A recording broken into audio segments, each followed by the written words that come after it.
What I'm going to present to you today is a sort of overview on microRNAs and with a perspective that is more therapeutic than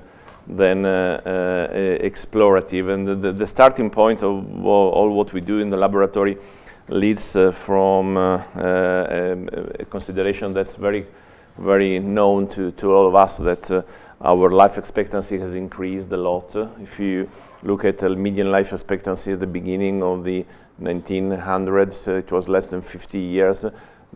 After 1 century, it rose to 76. If you look at life expectancy now, we have Italy is the 7th place for men, more than 80 years, and it is in the 5th place for women, 85 years. The reason why I'm showing this, it is because for reasons that we don't really understand, and I believe that's one of the most fascinating mysteries in biology, our species has a fixed life expectancy, which is set around 120, 125 years.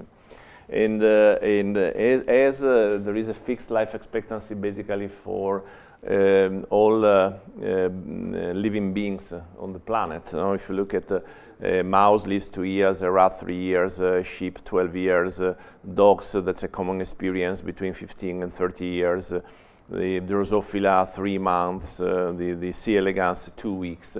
So there is a sort of clock which is present somewhere in our genetic information, and in genetic information of all species, that set a fixed life expectancy, and we don't have any clue where this clock is. So if somebody asks why a mouse lives 2 years and a human being lives 120 years, there is no genetic or biological explanation for that.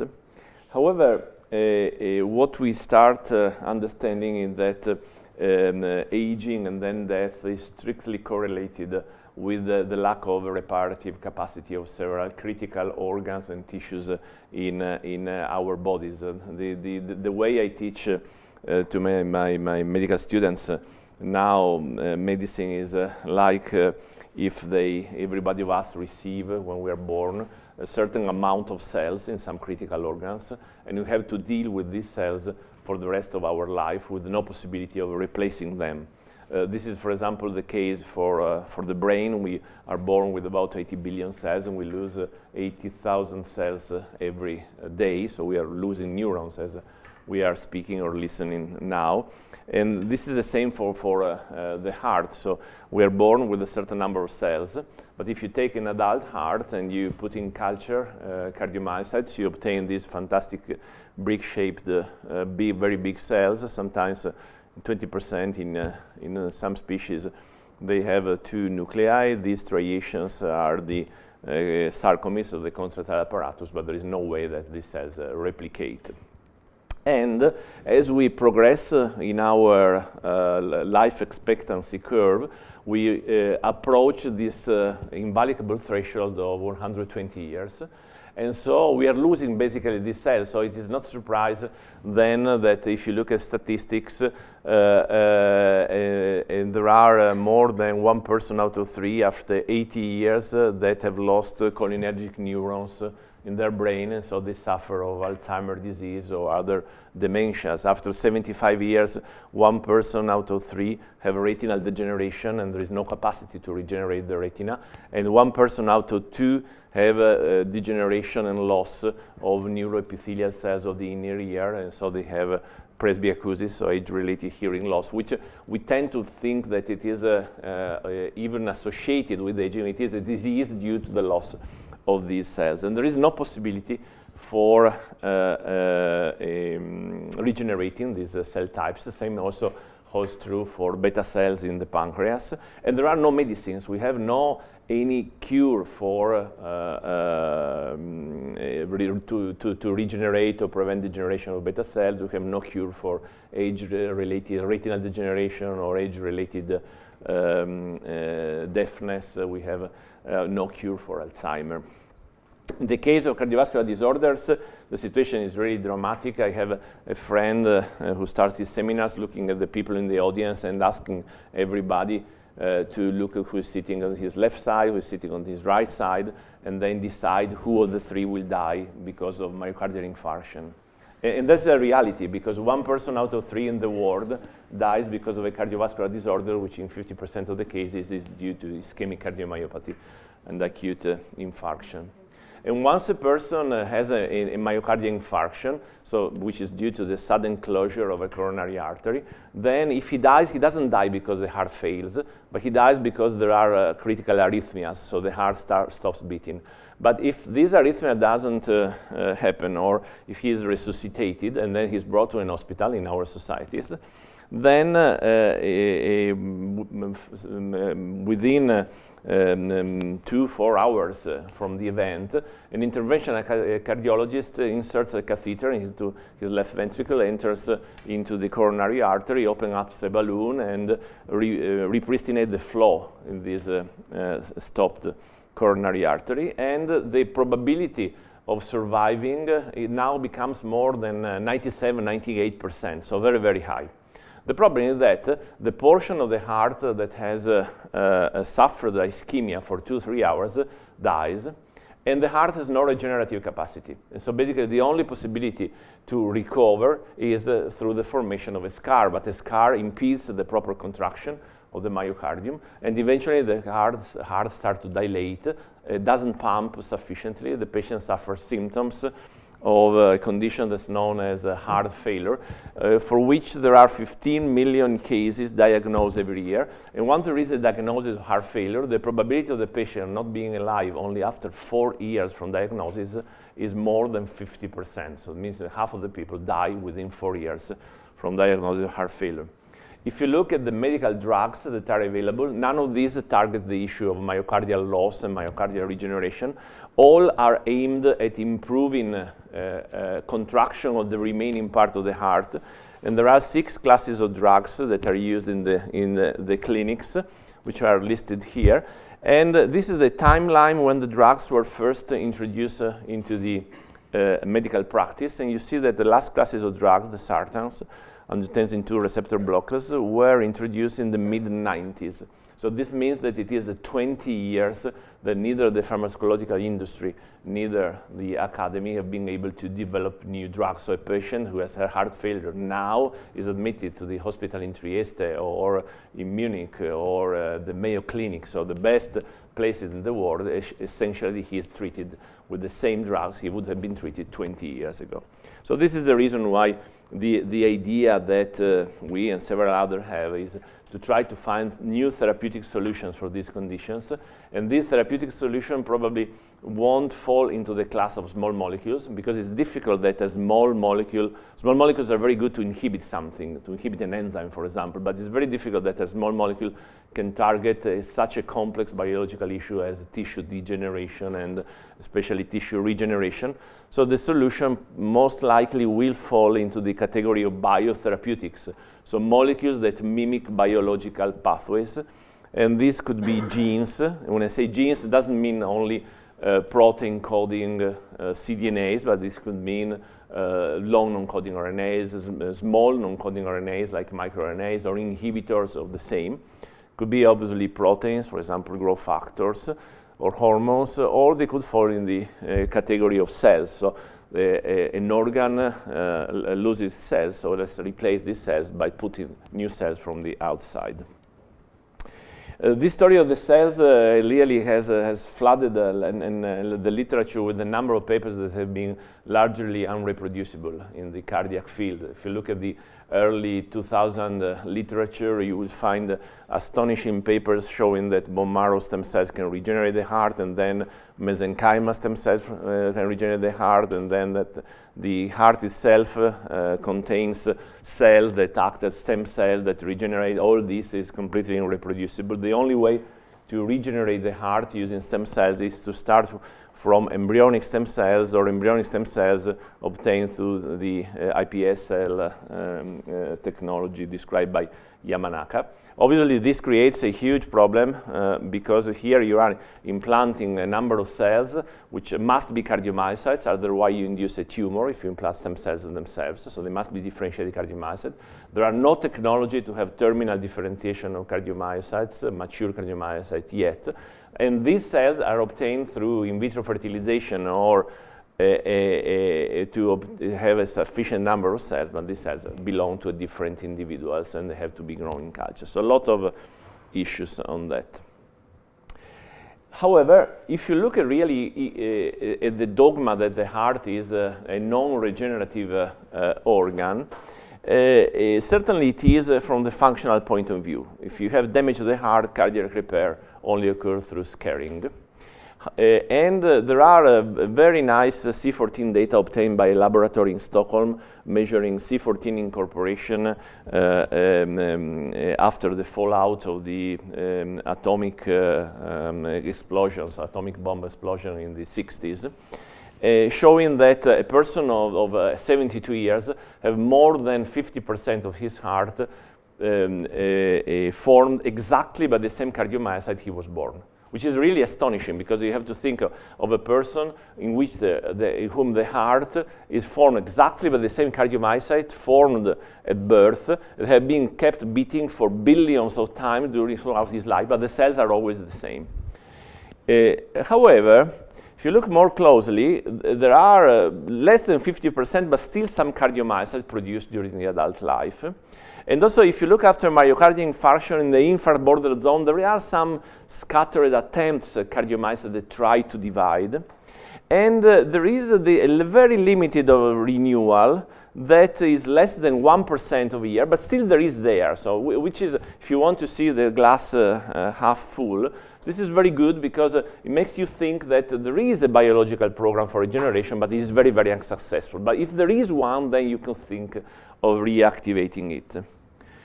The heart is the first organ that forms during the embryonic life. It starts beating immediately, and then it has to grow to form a heart at birth. So cardiomyocytes have to divide. So there must be a certain point where division stops, and this point coincides with birth. If you do a very simple experiment, so you take a bromodesoxyuridine, which is an analog of thymidine that gets incorporated into DNA but can be visualized by chemistry or by an antibody, and you inject them in neonatal mice, you will see that more than 35% of cardiomyocytes are cells that incorporate BRDU at birth, so they are actively dividing cells. You see this beautiful cardiomyocyte with all the striations that incorporate BRDU in the nucleus as a sign of that they have traveled through the S phase. If you do the same experiment after 2 months, so in an adult mouse, this percentage is virtually zero. So there is something occurring after birth that blocks proliferation. What's important here that at birth, there are no stem cells. At birth, the cells that are proliferating are cardiomyocytes. These are neonatal cardiomyocytes from rats, and they express in the nucleus cyclin A, they incorporate bromodesoxyuridine, and they also undergo these mitotic divisions. So you see the chromosomes here. And these are real cardiomyocytes, so you see that these have all the contractile apparatus that are more or less assembled. And in fact, if you take a neonatal mouse, and this is work by Hesham Sadek and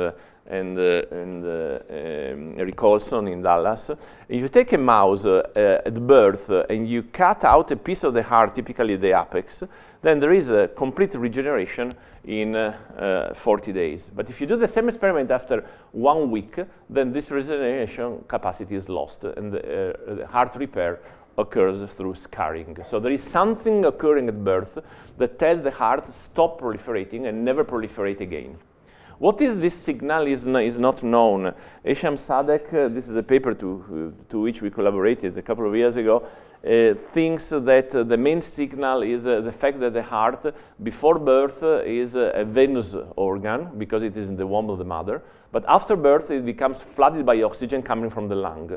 And so this oxygen triggers production of reactive oxygen species which damage DNA, trigger a checkpoint, and the cells stop proliferating.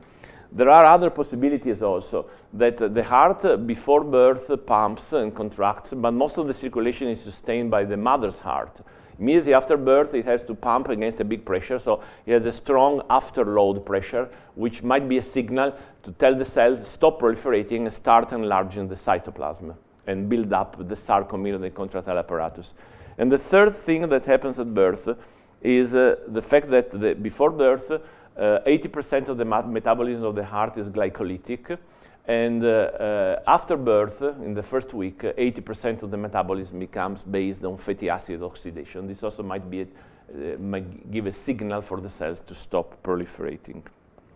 Something that occurs dramatically before birth and after birth is also a change on the non-coding RNA profiles, and in particular on microRNAs that belong, of microRNAs. Now, you know very well that our genome, in addition to approximately 20,000 protein coding genes, contain a number around 2,000 of genes that code for primary transcripts that are usually structured to form hairpins, imperfect hairpins, and these are the targets of a protein complex in the nucleus, which is a microprocessor complex that trims this transcript, leaving the hairpins.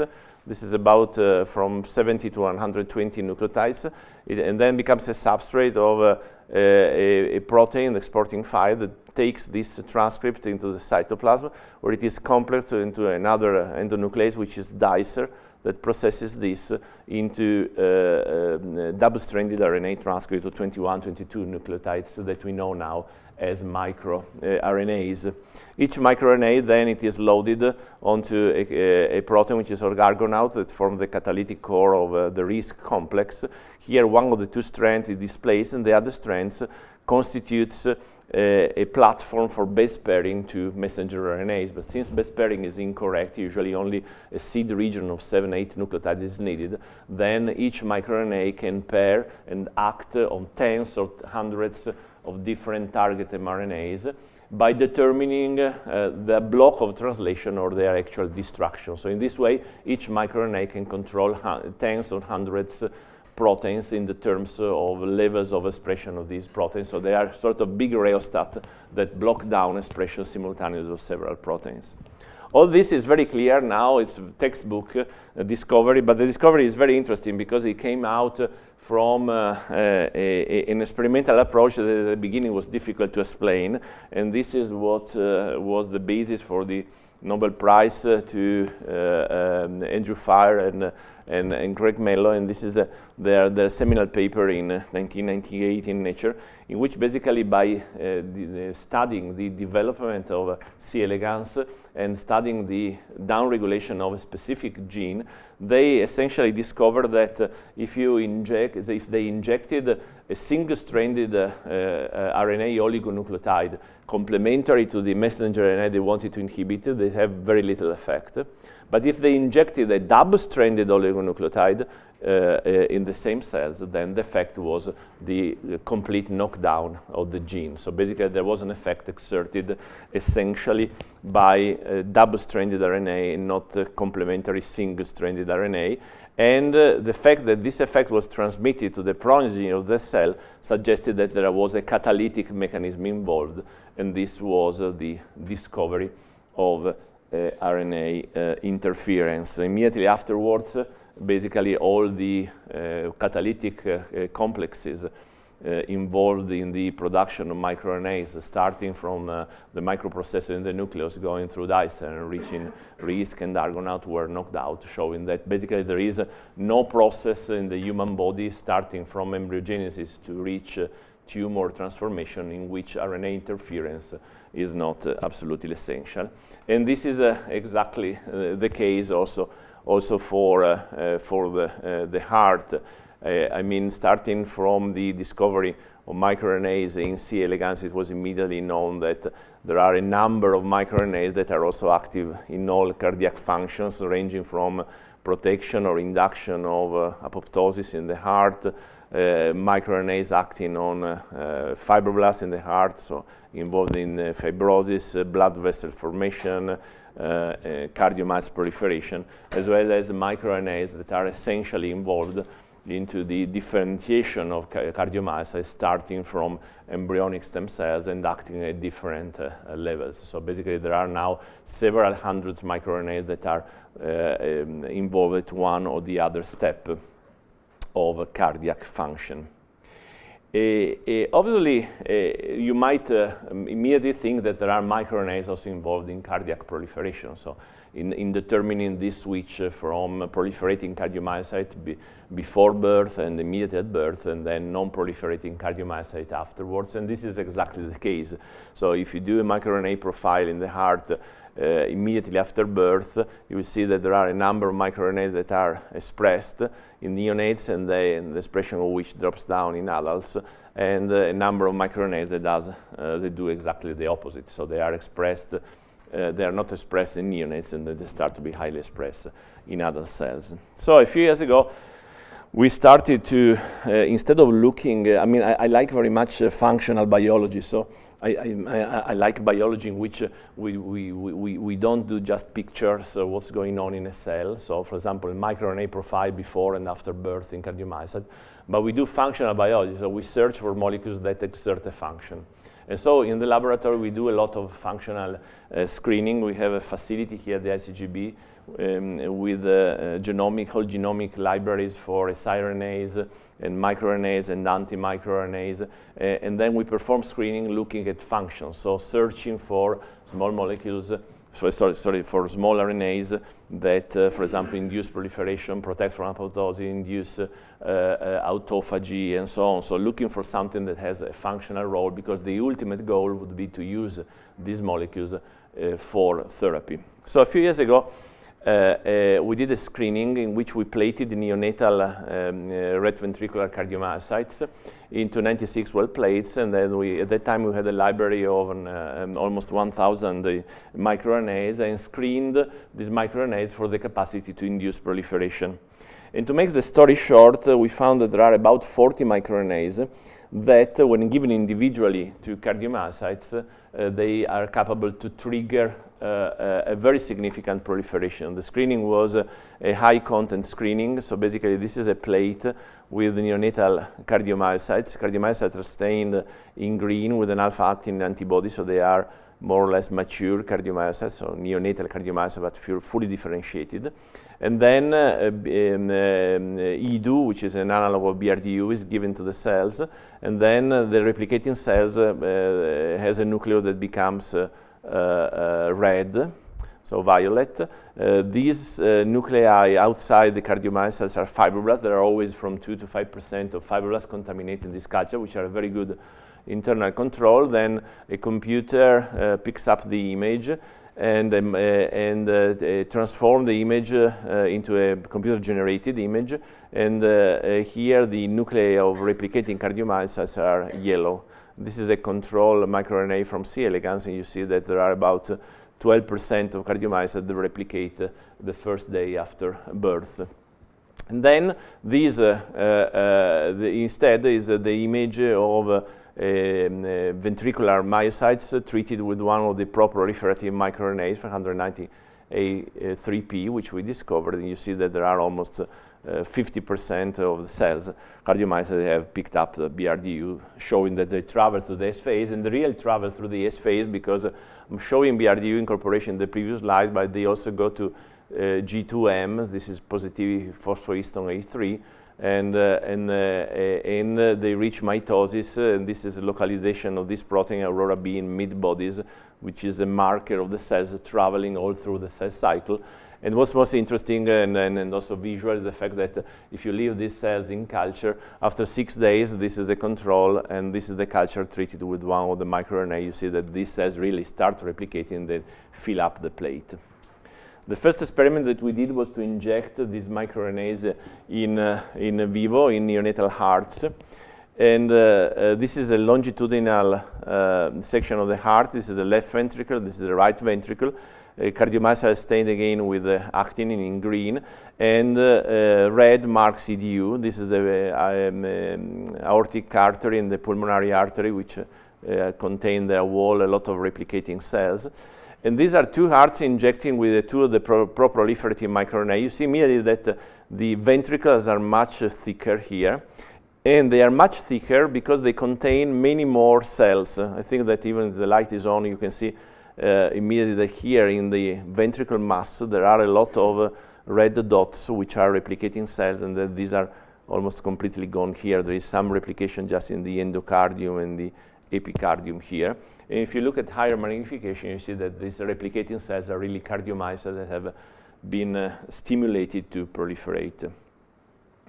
How to deliver this microRNA to the heart effectively? Well, one of the approaches that we use in the laboratory is embed the microRNA coding genes inside the AAV vectors. These are fantastic vectors because they are very simple genetically, just two genes, rep and cap. They can be completely removed and substituted with a gene of interest. So in this case, a microRNA gene. And they are very, very tiny, so 20 nanometers in diameter, only 60 proteins and 1 nucleic acid. This nucleic acid is single-stranded, 2 herpes at the 2 extremities. And if you use this vector to target replicating cells in culture, including cancer cell, epithelial cells, hematopoietic stem cells, keratinocytes, I'm trying to remember what we tried, embryonic stem cells, they are a complete failure. Never use these vectors to target these cells. But if you inject them in vivo, you will see that they transduced selectively post-mitotic cells, so cells in the body that have exited the cell cycle and will never re-enter the cell cycle again. These are exactly the same cells we were speaking about. So neurons in the brain, but for example, not glia. In the retina, all cells in the retina, they target very well beta cells in the pancreas, and they target very, very well cardiomyocytes in the heart, but for example, not fibroblasts, not endothelial cells. So these are fantastic vectors to transfer genes exactly into the tissues that undergo degeneration. So they are very, very, very useful tools. Here in Trieste, we have a facility for the production of these vectors. Now we have two libraries, one composed of 1,200 arrayed vectors, each one coding for one protein of the secretome, and another one for 800 microRNAs. And we can inject these vectors in vivo, and they go into the circulation. They enter skeletal muscle fiber, which is also another post-mitotic tissue. Muscle fiber will never replicate.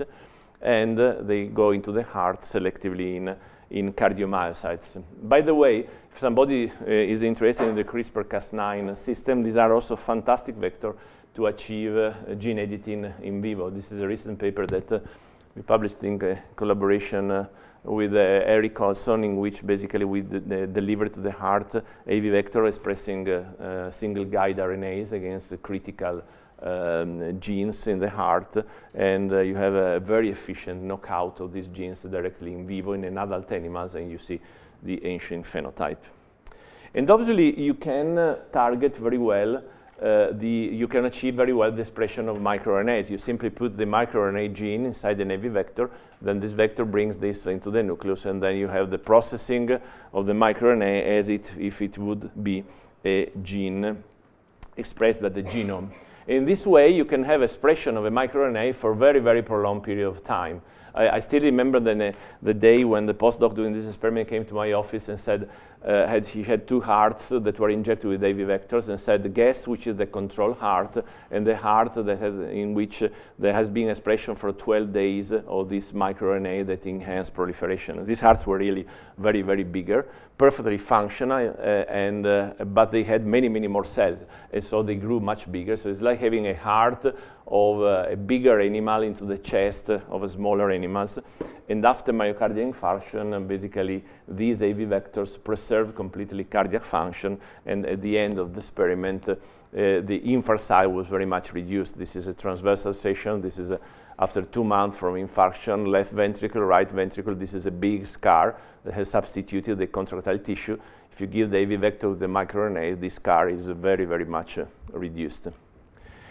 This work opened a number of questions. The first one we wanted to address, are there stem cells involved in this effect? Because we inject these vectors, we don't know where they go. They could go to cardiomyocyte, they could go to other cell types in principle. So we did a fate mapping experiment. So basically we took a mouse that expresses a tamoxifen-inducible CRE protein under the control of a gene, a promoter of a gene that is expressed only in adult differentiated cardiomyocyte, alpha-myosin heavy chain, and cross this with a floxed mouse containing a GFP allele that is turned on by this Cre, and then gave tamoxifen for 7 days. So basically the bottom line is that in this mouse, all the differentiated cardiomyocytes become green.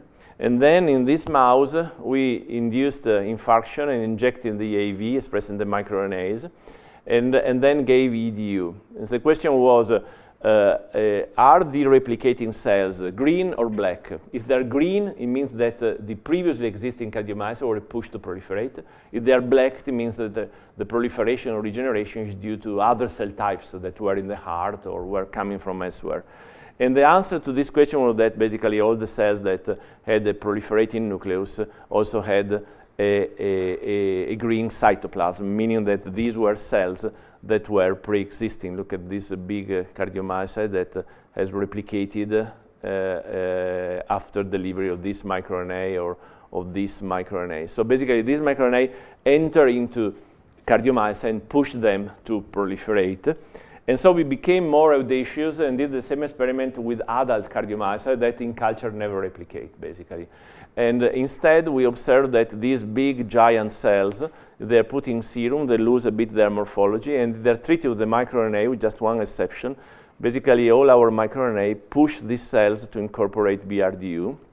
These are monstrous cells that start entering the S phase. They express marker like AI67 of cell cycle entry, and they also express marker of G2M passage like phosphorylated histone A3.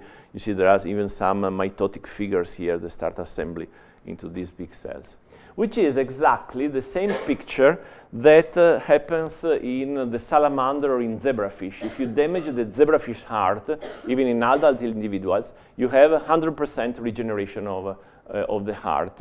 And this regeneration doesn't occur because of stem cells, but it occurs because the existing cardiomyocytes go a little back in their differentiation program, and they start proliferating again. So basically, we believe that these microRNAs re-impart to mammalian cardiomyocytes the capacity that these cells had during the embryonic, fetal, neonatal life, then that is lost for some reason. And the same capacity is the one that instead persists throughout the life in amphibians and fish. Let me skip this for the sake of time.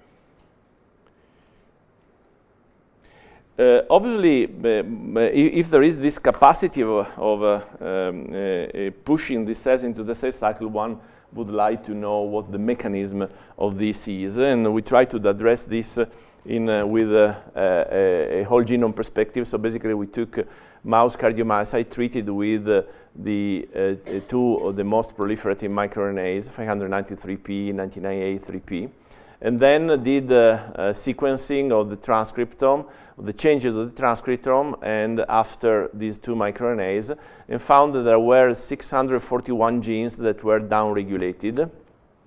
And obviously, these genes include the direct targets, so these microRNAs, and some indirect targets.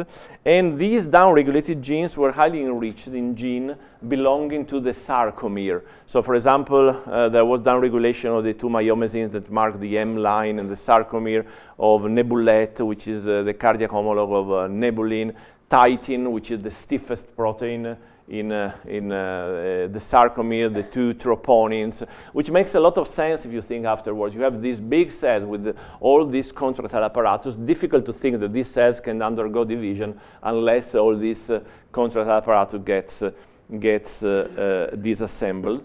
And in fact, we took 600 siRNAs, again, each of these genes, and tested whether the individual siRNAs also were capable to promote proliferation. And this is a result of this experiment. So basically, this is the proliferation in normal conditions of a mouse cardiomyocyte. This is a proliferation imparted by the most effective microRNA, 109A3P. And this is a proliferation imparted by the individual knockdown of individual genes. So these are siRNAs. So it means that probably the microRNA effect is the combinatorial sum of all these siRNAs. And several of these siRNAs are siRNAs against contractile proteins. I'm showing this to you here, which is better. This is the effect in basal conditions. You give the microRNA, you have this kind of proliferation. But if you combine an siRNA against titin, against confilin 2, and against this protein, which is NCARD52, also a contractile protein, then you see that you reach a proliferation effect, which is similar to that of the microRNAs. And we know also something more on this mechanism of action, because by studying the 119A microRNA, we found basically that there is a specific crosstalk between this microRNA and other pro-proliferating microRNAs and the activation of a pathway that is very important in cardiomyocytes as well as in other cell types to drive proliferation, and this is the Hippo pathway. For those of you, there has been a huge literature in the last 5 years on this pathway. For those of you who are not familiar, this is a pathway that is essential for proliferation of several cell types, including tumors. The effector of the pathway is a transcription factor, which is called YAP1. When YAP is active, then there is proliferation. But YAP is kept inactive in the cytoplasm because it is phosphorylated and degraded. And phosphorylation is carried out by a cascade of kinases which are inhibitory. The first of these kinases were discovered in Drosophila, hence the name of the Hippo pathway. And so basically, if you test activation of the Hippo pathway, you see that basically all the microRNA that induce proliferation are also microRNA that activate the Hippo pathway. Not only, but if you take 2 microRNAs that induce proliferation and you knock down simultaneously YAP, then this effect in inducing proliferation is severely reduced or abolished. So it means that the effect of these microRNAs converges onto the activation of this Hippo pathway. Let me skip this for a second. I told you that besides understanding what is the mechanism of action and what are the molecular patterns that control proliferation in cardiomyocyte, the laboratory has a strong translational perspective. So for us, it is important to understand whether we can use these microRNAs for applications. And certainly it is in the mouse, because we have seen that there is this huge functional effect in the mouse, but the mouse heart is that big, the human heart is this big, and the pig heart is very similar to humans, so it's very relevant to see what happens in pigs. And we don't have results yet, except 5 animals and 5 controls, but we are so, Julia Prosdocem, who is here in the audience, is taking care of this project. We are so excited by this finding that I'm going to share with you a couple of pictures. So basically, this is an experiment performed here in Italy, in Pisa, in collaboration with Fabio Recchia, and we had farm pigs that were infarcted, injecting with an AV vector expressing one of the most effective microRNA, 190A. And then the animals were evaluated for cardiac function by MRI, which is a very objective parameter. And despite the low number of animals, the effect was very, very spectacular. So infarct size measured by MRI was very significantly reduced compared to control. And if you look at the heart at the end of the experiment, so after 42 days, this is the heart of a control animal, and this is the left ventricle, right ventricle. You see here, this is a scar formed after myocardial infarction that is on the free wall of the left ventricle, including the septum and part of the right ventricle. And these are the hearts that received AV microRNA 199A. So if this is reproduced, this would tell us that this is a way also to achieve a therapeutic perspective. Now, if you are wondering whether you would like to receive an AV expressing a microRNA after myocardial infarction, well, I can tell you that I wouldn't, because actually this vector persists for the whole life of the animal, in the animals, in the tissue they have transduced, and they express their transient for the whole life. So it means that they could induce cardiac regeneration, and this is what happens after 1.5 months, but we really don't know what will happen afterwards. And we don't know if this vector can also go outside the heart during injection and reach other organs. And since they encode for a pro-proliferative microRNA, it could be that there is a pro-proliferative effect in other organs. And this is something that is not necessarily desirable in the therapeutic perspective. So one important question is, can we achieve, can we exploit, take advantage of microRNAs by delivering them as drugs, basically, as 21, 22 nucleotides formulated as drugs? Now you know that in the oligonucleotide field, the dogma is that if you take an oligodeoxynucleotide and you inject it in vivo, then this is immediately degraded by nucleases in serum and the extracellular tissues, so the phosphodiester bonds linking sugars with phosphates is immediately cleaved. And so people over the last 25 years of literature, working first with oligonucleotides and then oligodeoxynucleotides, started to introduce some modifications, including sulfur instead of this oxygen here, so these are the phospho-TO8, to reach a more sophisticated modification like addition of methyl groups at position 2' of the sugar, or methoxyethyl groups at the same position, or even reaching structures that are largely unnatural. So this bond here within this oxygen and this 4' position in the sugar, which is called the locked nucleic acid modification, or even reaching configuration that are really totally unnatural. So this is the peptide nucleic acid technology, has a backbone formed by a sort of protein backbone, so but there are bases inside spaced as in the bases of the phosphodiester bonds. These are very insoluble, but this technology here, this modification here, has reached a lot of possibility for applications. Unfortunately, it is very good to produce anti-microRNAs or anti-long non-coding RNAs, because you have just synthetic single-stranded RNA molecules which just have to bind the target.